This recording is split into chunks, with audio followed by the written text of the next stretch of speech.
అందమైన జీవితం కార్యక్రమానికి స్వాగతం. నమస్తే డాక్టర్ గారు. నమస్తే జయ గారు. 100 సార్లు అన్నానండి ఈ మాట నేను. అయ్యో 100 సార్లు. ఏంటమ్మా విశేషం ఏంటి? చాలా ఆనందం. ఎంత బాగా సెలబ్రేట్ చేసుకున్నాము. కంగ్రాచులేషన్స్. మీకు కూడాను, టోటల్ టీమ్ కి కదా. అంటే చూడటానికి మళ్ళీ ఏదో నిరాశ నిస్పృహతో. అవునండి, చాలా బాధగా అనిపిస్తుంది నాకు. ఏంటి అలక? నేను మీ మీద అలిగానండి. నా మీద? మీ మీదనే ఎక్స్క్లూజివ్ గా డాక్టర్ కళ్యాణ్ చక్రవర్తి గారి మీద నేను అలిగాను.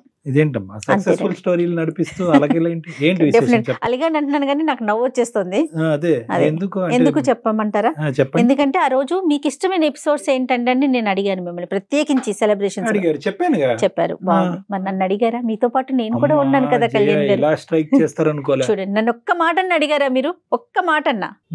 ప్రతి ఎపిసోడ్ లో చెప్తారు యాంకర్ జయ ఉంది, సీనియర్ యాంకర్ ఏంటమ్మా జయ ఇట్లా చేద్దామా అట్లా చేద్దామంట, కానీ ఒక్క మాట అన్నారా లేదా? సో నేను సీరియస్ గా అడగాలి ఈసారి. నాకు ఇష్టమైన అడగండి అండి. ఏదో సినిమాలో కనుక గుడ్ మార్నింగ్ చెప్పు అలా ఉందా అని అన్నట్లుగా ప్లీజ్ నీకు ఇష్టమైన ఏంటి రెండమ్మా చేద్దాం. ఒక ఎపిసోడ్ కంప్లీట్ గా. అంటే నా తృప్తి కోసం కాదండి, మీరు పర్సనల్ గా.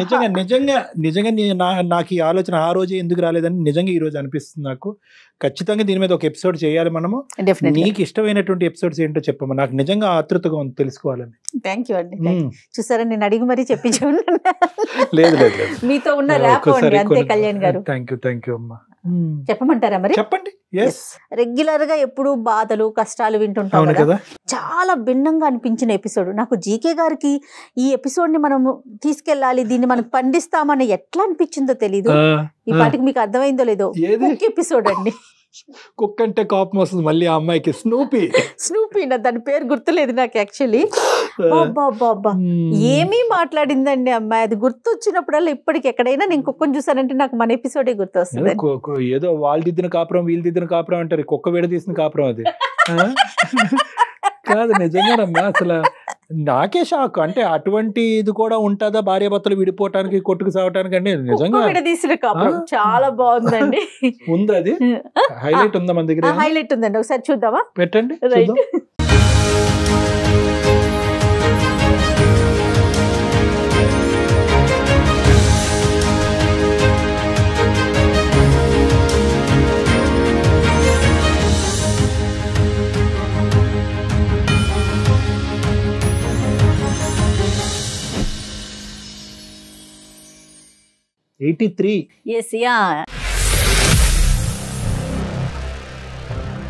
రమ్య చెప్పి ఏం చేస్తున్నా? నూపికి అన్నం తినిపిస్తున్నా. అన్నం తినిపించడం ఏంటి? ప్లేట్ లో పడేస్తే ఉంటది కదా, అదే తింటది కదా, మనం తినిపియాలా స్పెషల్ గా దానికి? నీకు అలానే పడేస్తే నువ్వు ఊరుకుంటావా? అంటే కుక్క నేను ఒకటేనా? నీకంటే ఎక్కువే అది నాకు. నీకు పిచ్చి బాగా ముదిరిందే. ఎవరైనా కుక్కని కుక్క ప్లేస్ లో, మనుషుల ప్లేస్ లో పెడతారు. కుక్క మనిషి ఒకటే అంటే కుక్కకు ఒక 2 ముద్దలు పెట్టి మనిషి చూసుకుంటే అది నాకు విశ్వాసం చూపిస్తుంది. నువ్వు అంతకంటే హీనం కదా. ఇక్కడ వెళ్ళలేదమ్మా. సో మీ ఇద్దరి మధ్యన పిల్లలు లేకపోవడానికి ప్రధానమైనటువంటి కారణం ఏంటి సార్? ఇంకెక్కడ పిల్లలు సార్? ప్రశాంతంగా కలిసి బయటకు వెళ్ళలేము, సినిమాకి వెళ్ళలేము, పార్కుకి వెళ్ళలేము. ఎక్కడికి వెళ్ళినా దాన్ని తీసుకుని వస్తారు సార్ మధ్యలో.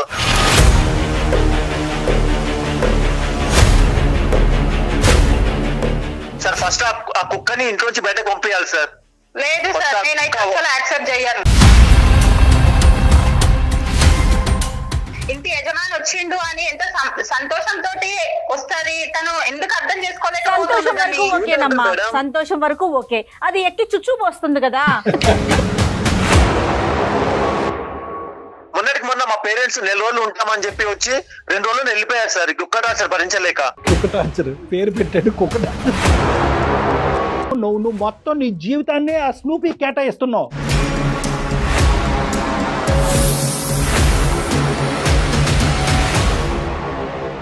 అంటే మనకి అంత నవ్వులాటగా అనిపించినా కూడా బ్యాక్గ్రౌండ్ లో అబ్బాయి టోన్ వింటా ఉంటే ఈ అమ్మాయి నన్ను చేసుకుందా కుక్కని చేసుకుందా అన్నట్టుంది. అంటే ప్రేమిస్తారు కదండి, ఉంటుంది. ఏంటంటే ఇంకా అదే ఒక ఇప్పుడు అది మోగ జంతువు నోరు లేనిది దానికి మనమే పెట్టాలి అనేటటువంటి కాన్సెప్ట్ లో దాని పరిధులు దాటుకుని ఏ లెవెల్ వరకు వెళ్ళిపోతుంది. ఇక్కడ మొగుడు నెగ్లెక్ట్ అయిపోతున్నాడు అన్న ఇది కూడా అమ్మాయికి పిల్లలు లేకపోవటానికే అది కారణం అవుతుందని కూడా ఆలోచించుకోలేకపోతుంది. ఎందుకంటే ఆ అబ్బాయికి ఒకటే సమస్య కాదు, ఇప్పుడు ఆ తల్లిదండ్రులు కూడా ఈ అబ్బాయి సమాధానం చెప్పుకోవాలి. వాళ్ళు వస్తే వాళ్ళ మీదకి ఎక్కుతుంది పోస్తుంది. సో ఇవన్నీ ఏంటి అంటే ఇప్పుడు అప్పుడు ఆ అబ్బాయి ఇక్కడ సమానం చెప్పుకోలేదు ఏంటో జీవితం. అవును అవును.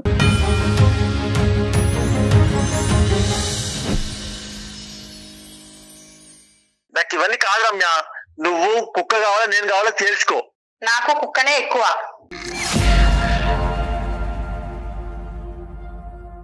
దాన్ని ఎంత చూసుకుంటున్నాను, నా హస్బెండ్ ని కూడా అలానే చూసుకుంటున్నాను సార్. కానీ నీకు ఇష్టమైంది అతనికి కష్టం అవుతుంది. ఎందుకు కష్టం అవుతుంది? దాని ప్రవర్తన వల్ల కష్టం అవుతుంది. ఎందుకు కష్టం అవుతుంది? నువ్వు అతనికంటే దానికే ఎక్కువ టైం కేటాయిస్తున్నావు కాబట్టి కష్టం అవుతుంది. ఎందుకు కష్టం అవుతుంది? మీ ఇద్దరి మధ్యన పిల్లలు లేకుండా ఉండే పరిస్థితికి కూడా ఆ కుక్క పిల్లే కారణం అవటం, స్నూపీయే కారణం అవటం అనేది ఈ పరిస్థితికి దారితీస్తుంది.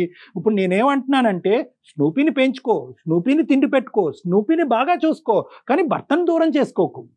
నేను భర్తను దూరం చేసుకోవట్లేదు సార్. నేను దాంతో పాటు తనని కూడా చూసుకుంటున్నాను సార్. మాకు ఒక పాప ఉంటే పాప అలానే చేస్తే తను అలానే చేసేవాడు.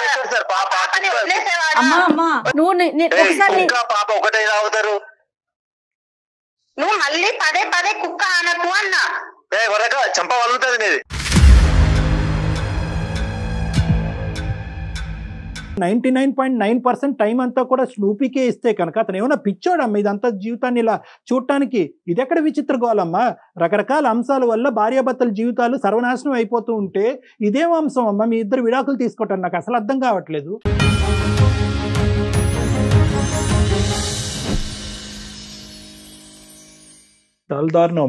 కానీ మంచి ఎపిసోడ్ అమ్మా. అంటే ఏంటంటే చాలా మంచి, చాలా సీరియస్ గా వెళ్ళాం మనం అప్పటి వరకు. 82 వరకు కూడా ఇలాంటి ఎపిసోడ్ మనం అసలు దీన్ని ఇలాంటి ఎపిసోడ్ ని తీసుకొచ్చినందుకు నిజంగా జీకే గారికి హ్యాట్స్ ఆఫ్ అండి. జీకే గారికి హ్యాట్స్ ఆఫ్ అమ్మా. ఇంకోటి ఏంటంటే అసలు ఫస్ట్ ఆఫ్ ఆల్ ఈ కేసు నేను కానీ మీరు కానీ వినుంటే ఏంటంటే అందమైన జీవితం ఇదేంటి ఈ కుక్కల గోల ఏంటని మనం అనుకుని ఉంటాం. కానీ జీకే గారి అతని ఆలోచన ఎలా ఉంది అంటే కనుక, అంటే ఏ పాటి ఒక చిన్నపాటి కారణం కూడా భార్యాభర్తల మధ్యన విభేదాలు తీసుకురావచ్చు ఈ కళలో అనేటటువంటిది అతను ఒక కొత్త యాంగిల్లో చూపెట్టడం అనేది ఈ రోజు. ఆయన వ్యక్తుల్ని చూస్తాడండి, సమాజంలో ఉన్న వ్యక్తుల్ని చాలా కీన్ గా అబ్జర్వ్ చేస్తారు. అబ్జర్వేషన్ ఎక్కడ ఏ పాయింట్ దొరికిన చుట్టుపక్కల ఇలాంటి ప్రాబ్లమ్స్ ఉన్నాయి అని చెప్పి ఇష్యూ రాగానే దాన్ని తెర మీదకి తీసుకొస్తారు. Very good, very good. ఇంకొక ఎపిసోడ్ ఉందండి, ఇంకా బాగా నచ్చిన నాకు ఎపిసోడ్. రీసెంట్ గానే చేసినట్లున్నా, నాకు ఎపిసోడ్ నెంబర్ అయితే నిజంగా గుర్తులేదండి. కిడ్నీ కోసం అని చెప్పి ఇద్దరు తోడుకోడలు, వాళ్ళు ఓన్ సిస్టర్సే, బట్ మామగారికి కిడ్నీ ఇవ్వాలంటే మాకే ఆస్తి రాసి ఇవ్వాలని చెప్పారు. చూడండి, భలే అనిపించింది, భలే బాధ అనిపించింది. నన్ను కూడా బయట చాలా మంది అడుగుతున్నారండి ఆ ఎపిసోడ్ గురించి, మరి ఇలా ఉన్నారా అండి అనేసి. కిడ్నీ ఎవరిస్తారు అనేది అక్కడ అది కాదమ్మా సమస్య. కానీ ఏంటంటే చూసుకోవటంలో ఒక వ్యాపార దృక్పథం కనిపిస్తుంది చూడండి. నిజంగా అది మనసుకి చాలా హత్తుకుందమ్మా. మాకు ఎక్కువ డబ్బులు ఇస్తే మేము ఇస్తాం, మా హస్బెండ్ ఇస్తాడని మాట్లాడారు ఇద్దరు. మళ్ళీ ఓన్ సిస్టర్స్. ఇక్కడ ఏంటంటే మనకి ఎవరి తప్పు ఎవరిది ఒప్పు అన్నది కూడా మాట్లాడలేకపోయాం, ఎందుకంటే అందరూ ఒకే పడవలో ప్రయాణం చేస్తున్నట్టు అనిపించింది నాకు. అవును అవును, చూద్దామండి అది ఒకసారి ప్రోమో చూద్దాం.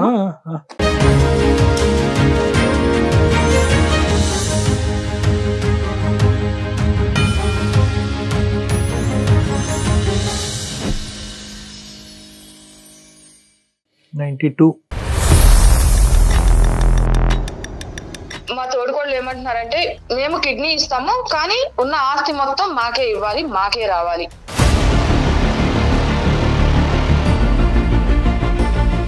కాదక్క, ఇప్పుడు మీరే మొత్తం కావాలి అంటే మరి మాకు ఇక్కడ 2 ఆడపిల్లలు ఉన్నారు కదా, చిన్నపిల్లలు. బావగారి ప్రాణాలు పణంగా పెట్టి కిడ్నీ ఇస్తుంటే మళ్ళీ ఇప్పుడు ఆలోచించమనడం ఏంటిది నాకు అర్థం కావడం లేదు.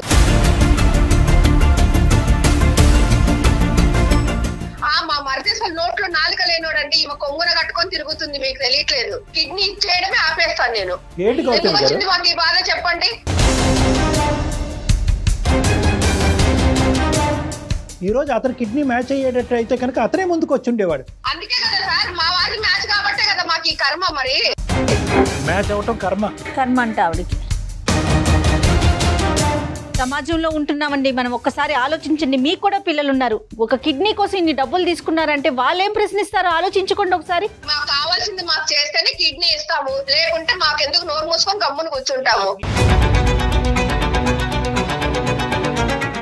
8 కోట్ల ఆస్తి వచ్చేటప్పుడు కిడ్నీ ఇస్తారు, అదే ఆస్తి రాకపోతే కిడ్నీ ఎవరు? ఇదేనా మీ బాధ్యత? అందరికీ తెలుసు, జనాలకు బాధ్యత తెలుసమ్మా, నీకు తెలియకనే ఇదైపోతున్నావు. వాళ్ళ డిస్కషన్ విని నాకు మాట రావట్లేదు. చేసి వ్యాపార దృక్పథంతో చూడకండి. అంత పుణ్యాలు చేసి మా ఆయన ఆరోగ్యాన్ని తృణప్రాయంలో పణంగా పెట్టేసి మేము అంత పుణ్యకార్యాలు చేసేసుకునేంత తాహత మాకు లేదు సరే.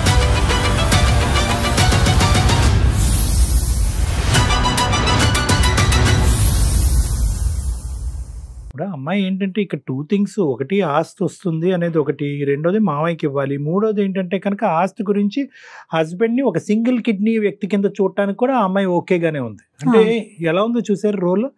అంటే అన్ని విధాలుగా ఏంటంటే money makes many things, money ఉంటే చాలు ఇంకా వెళ్ళిపోతుంది.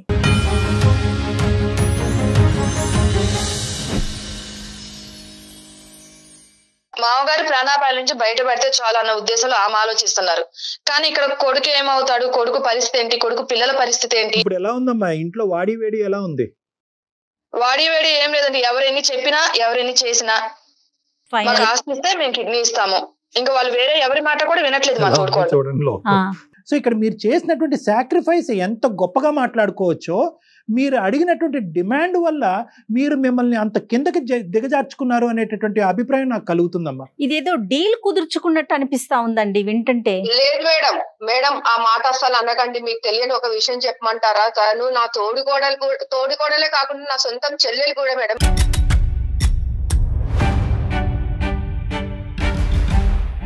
ఎవరైనా ఒక బయట వ్యక్తికైనా ఒక కిడ్నీ ఇస్తామని చెప్పి ప్రామిస్ చేసిన తర్వాత వెనకడిగేయటానికి కూడా మనసు ఒప్పదు. ఎందుకంటే అది మానవతా దృక్పథం.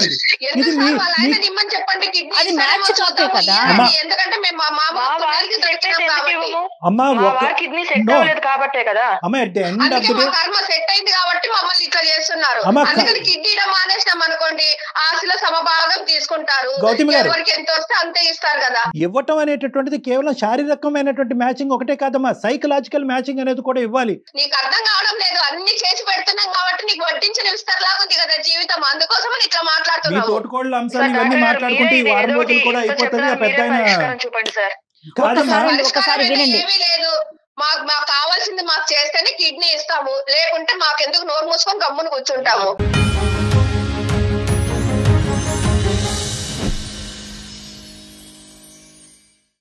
నిజంగా ఇది నిజంగా మేడం ఇటువంటి ఎపిసోడ్స్ 1-10 సార్లు సమాజానికి పంపించాలి. అంటే ఏంటంటే ఈ పాటికి తెలిసి తెలియకుండా ప్రతి ఇంట్లో నేను అన్న కానీ ప్రతి మూడో ప్రతి రెండో ఇంట్లో డబ్బుతో ప్రతిదీ తూకం వేసేటటువంటి పరిస్థితి, ఇంక్లూడింగ్ ఆరోగ్యం, ప్రేమ, ఆప్యాయత, ఆఖరికి ఇక్కడ చూస్తే కిడ్నీ, ప్రతిదీ కూడా డబ్బుతో తూకం ఎటువైపు తూగుతుంది. అవునండి, అవును, డబ్బుతోనే చూస్తున్నారు. సమాజం అర్థం కావట్లేదమ్మా. ఇప్పుడు కాదు కళ్యాణ్ గారు, ఇప్పుడు ఇట్లా ఎపిసోడ్ చేసేసి వెళ్తాం కదా, మీరు వెళ్ళాక మళ్ళీ ఇది ఆలోచిస్తారా? మీరు క్లినిక్ కానీ ఇంటికని వెళ్ళాక ఈ రోజు జరిగిన ఎపిసోడ్ గురించి ఇంకోటి ఆలోచించడానికి ఉండదు జయ గారు. ఎందుకంటే నెక్స్ట్ కేసు గురించి ఆలోచించాలి కాన్స్టెంట్ గా, బ్యాక్ టు బ్యాక్. ఇప్పుడు ఏంటంటే ఈ ప్రొఫెషన్ లో ఎలా ఉంటుంది అంటే, బహుశా అది అదృష్టమో దురదృష్టమో తెలియదు కానీ ఒక కేసు గురించి ఎక్కువ ఆలోచించడానికి ఉండదు.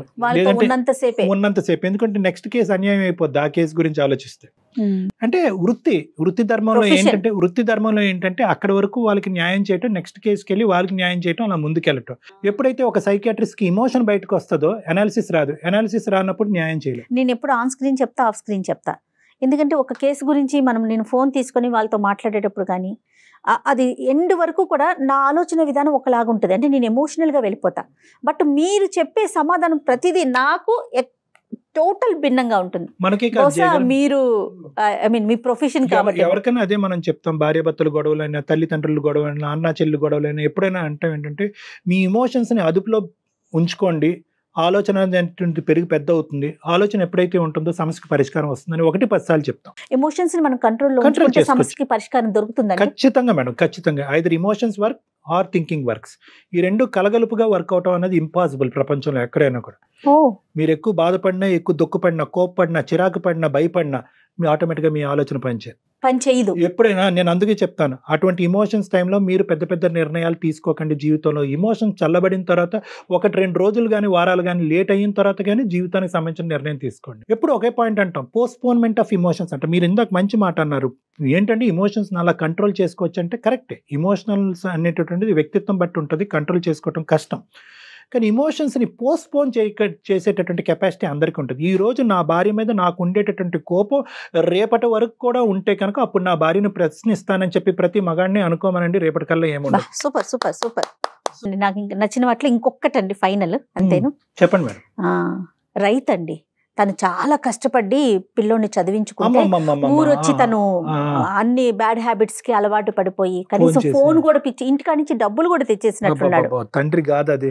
తను ఇక్కడికి వచ్చి చూస్తే తను తాగేసి పడిపోయి ఉండి వాళ్ళ నాన్నగారు మనకి మెయిల్ చేశారు. ఒక్కసారి చూద్దామండి ఇప్పుడు. తప్పకుండా.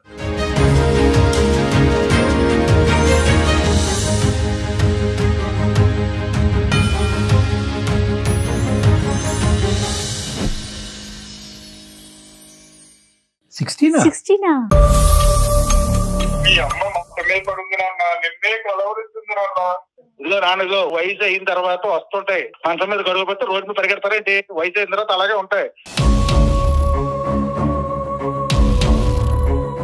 కష్టపడి సంపాదించి నీకు చదివించడం కోసం మీరు చేస్తుంటే నువ్వు చేసే పనుల గురించి డాక్టర్ బాబు గారికి ఏం చేశాను నేను?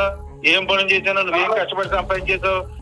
ఉన్న ఎకరం దాని గురించి ఊరందరికీ చెప్తున్నావు నువ్వు? చేసిన పని గురించి కాదు, అందరికి చెప్పు. సంవత్సరానికి ఎక్కడ చొప్పున నా గొడవ అంతా ప్రపంచానికి చెప్పాలి ఏంటి మీ ద్వారా? నేను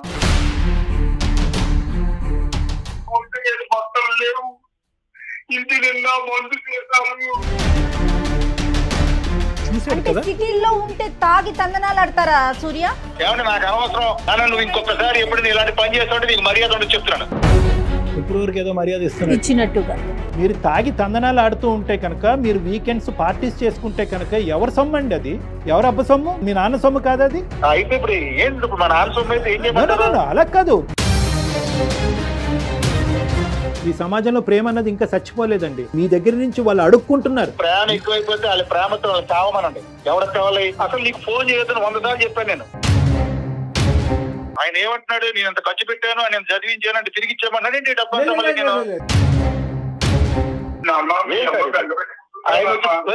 ఊరికనా నువ్వు ఊరిక మాట్లాడితే నాన్న బెంగ పెట్టుకుంది మాకు ఉన్న బెంగలో ఇంకా వేరే పనులు లేవు ఇక్కడ. ఎంత ఘోరంగా మాట్లాడాడండి, అతను చాలా కఠినంగా మాట్లాడినట్టు అనిపించింది నాకు. ఇంకా అంత అంటే ఇదేదో ఎక్సెప్షనల్ గా అనిపిస్తుంది మేడం. మరి ఇంత దిగజారిపోలేదు ప్రపంచం. అంటే అట్లీస్ట్ ఏంటంటే తల్లిదండ్రుల మీద మనం గౌరవించకపోయినా, మన ఇంట్లో ఒక ముద్ద పెట్టకపోయినా కూడా మరీ ఇంత అసభ్యకరంగా అశ్లీలంగా మాట్లాడేటటువంటి పరిస్థితిని అయితే ఇంకా రాలేదేమో, రాకూడదు మేడం ఇలాంటిది. అంటే ఇది ఎందుకంటే మామూలుగా ఈరోజు రైతు మనకు అన్నం పెట్టే రైతుని ఈరోజు ఎక్కడెక్కడో సూసైడ్లు చేసుకుని ఆత్మహత్యలు చేసుకుంటే కనుక గుండె తరుక్కుపోతుంది మేడం. అవునండి. కానీ ఈ రోజు కూడా రైతు నిరాశ అయ్యి నిస్పృహతో సిటీలకు పారిపోయి రాలే. వాళ్ళు నమ్ముకున్న భూమిని అక్కడే పడుతున్నారు, మనకి బియ్యాన్ని పంపించి ఒక ముద్ద అన్నం పెడుతున్నారు. వాళ్ళకి అందరికీ శతకోటి వందనాలు. అలాంటి రైతు పడేటటువంటి బాధని చూడటమే ఎంత కష్టమో, దానికి తోడుగా పుండి మీద కారం జల్లినట్టుగా ఇటువంటి పరిస్థితి చూస్తే భలే బాధ అనిపించింది ఈ ఎపిసోడ్ కూడా.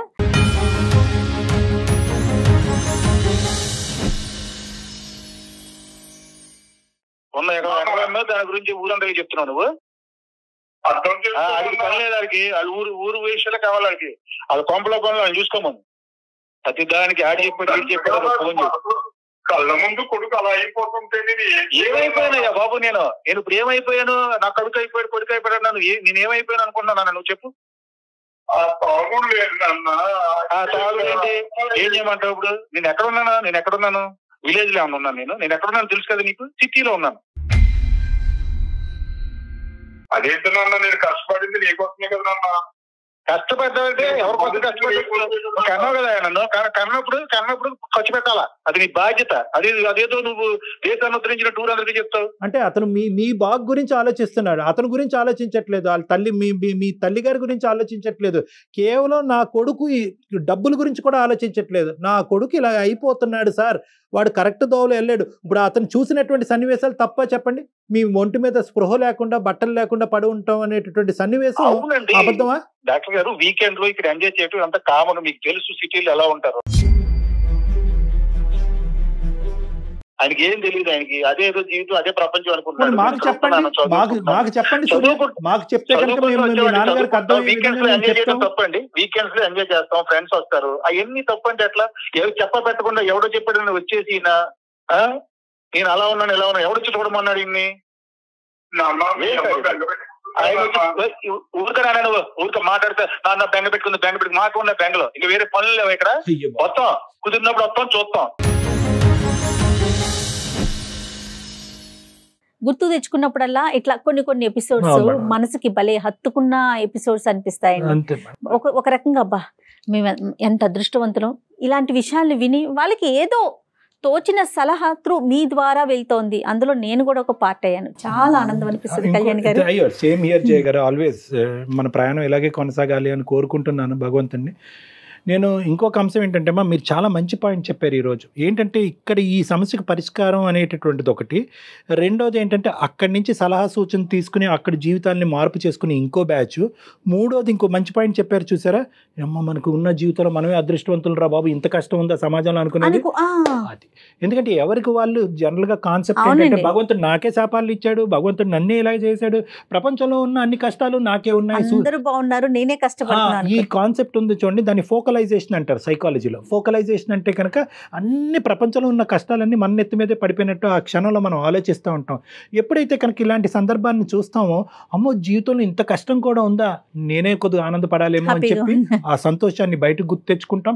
మనకుండేటటువంటి గొప్ప అనుభవాలను మంచి మెమరీస్ బయటకు తెచ్చుకుంటాం, బ్రతకాలనే నమ్మకంతో ముందుకెళ్తాం. సో ఆ విధంగా కూడా మన అందమైన జీవితం ఉపయోగపడుతుంది. చాలా బాగా అండి, చాలా బాగా. అలగటం అని కాదు కానీ ఈ ఎపిసోడ్స్ ని ఇంకొకసారి చూడాలి అనే ఒక ఉద్దేశం అంతేనండి. జస్ట్ చాలా హ్యాపీ అండి, మీరు అవకాశం ఇచ్చారు, మళ్ళీ చూసే ఛాన్స్ దొరికింది. అయితే మీరు ఇంకొక విషయం మాట్లాడుకుందామండి మన ఎడిటర్ గురించి. 100 ఎపిసోడ్లు గమనించండి, ఏ ఎపిసోడ్ కి ఆ ఎపిసోడ్ డిఫరెంట్ గా ఉంటుందండి. వెనకాల బ్యాక్గ్రౌండ్ కానీ ఆ ప్రోమో కటింగ్ కానీ, అఫ్ కోర్స్ జీకే గారు పక్క నుండి చేయించుకుంటారు, దాంట్లో అసలు ఎటువంటి సందేహం లేదు. కానీ రాజేష్ తన గొప్పతనం మనం ఖచ్చితంగా చెప్పాలి. రాజేష్ అండి తన పేరు, మాల్లో ఉన్నారు స్వామి. ఓకే, సో టీం అందరికీ అండి, పేరు పేరున కెమెరామెన్స్ కి, ఎడిటర్ కి, జీకే గారి గురించి అయితే చెప్పక్కర్లేదు, అందరికీ పేరు పేరున థాంక్స్. మన టీం మెంబర్స్ అందరితో పాటు ప్రేక్షకులండి. ఒక ఎపిసోడ్ కోసం ఇంతలా వెయిట్ చేస్తారా? కళ్యాణ్ గారు మీకైతే గుడి కట్టేస్తారేమో అనిపిస్తుంది. మీరు దేవుడండి అని చెప్పి భలే పెడుతున్నారండి. మన అందరిది ఒక కుటుంబం లాగా అయిపోవటం. అంటే ఎప్పుడైతే కనుక ఎపిసోడ్ చూసిన తర్వాత మెసేజ్లు చూస్తామో ఇదంతా కూడా ఈ ప్రపంచం అంతా ఒకే కుటుంబం ఏమో, ఎటొచ్చి మన అందరికీ భగవంతుడు వేరే కుటుంబాలు వేరే తల్లిదండ్రులను ఇచ్చారేమో అని అనిపించింది నిజంగా. నేనేంటంటే the owning of the programme, నన్ను ఒక్కడే కాదు మేడం, ఎంటైర్ ప్రోగ్రామ్ ని ఇక్కడ ఓన్ చేసుకుని అందులో ఒక పాత్ర పోషిస్తూ ఎవరికి తోచిన సలహా వాళ్ళకి ఇస్తూ, అంటే ఏంటంటే ఒక పక్క నుంచి అప్రిషియేట్ చేయటం, మీరు ఇలా చేస్తే బాగుండేదేమో, అలా చేస్తే బాగుంటేది, వాళ్ళని ఇలా ఫాలో అప్ చేయండి, అలా చేయండి అని మనకి ఎంకరేజ్మెంట్ ఇచ్చి, దీవెనలు, ఎంకరేజ్మెంట్, సొల్యూషన్లు అన్నీ ఇవ్వటం ద్వారా మనకి మనసు సంతృప్తి చెందటమే కాకుండానే నెక్స్ట్ ఎటువంటి ఎపిసోడ్ సెలెక్ట్ చేసుకోవాలి, ఎటువంటి స్టోరీని సెలెక్ట్ చేసుకోవాలనే గైడ్ లైన్స్ కూడా వాళ్ళు మనకి ఇచ్చిన పెద్దలు అవుతున్నారు. ఇంకొక రెగ్యులర్ కామెంట్ అండి, వారానికి 2 ఎపిసోడ్లు చేయమని. వారానికి 2 ఎపిసోడ్లు అని, కానీ అది కొంచెం టెక్నికల్ గా మనకి ఇబ్బంది అయిన విషయం కాబట్టి అది మనం చేయలేకపోతున్నాము. కానీ 100 ఎపిసోడ్లు రన్ చేయటం అంటే మామూలు విషయం కాదండి. ప్లస్ ప్రేక్షకుల ఆదరణతోనే ఇంకా ముందుకు వెళ్తున్నాము. 100 వారాలు 100 జీవితాలు. చాలా సంతోషం. సో ఈ సందర్భంగా ప్రేక్షకులందరికీ మనం మనస్ఫూర్తిగా శతకోటి వందనాలు. థాంక్యూ. సుమన్ టీవీలో మీ పర్సనల్ అండ్ బిజినెస్ ప్రమోషన్స్ కోసం కింది నెంబర్కి కాంటాక్ట్ చేయండి.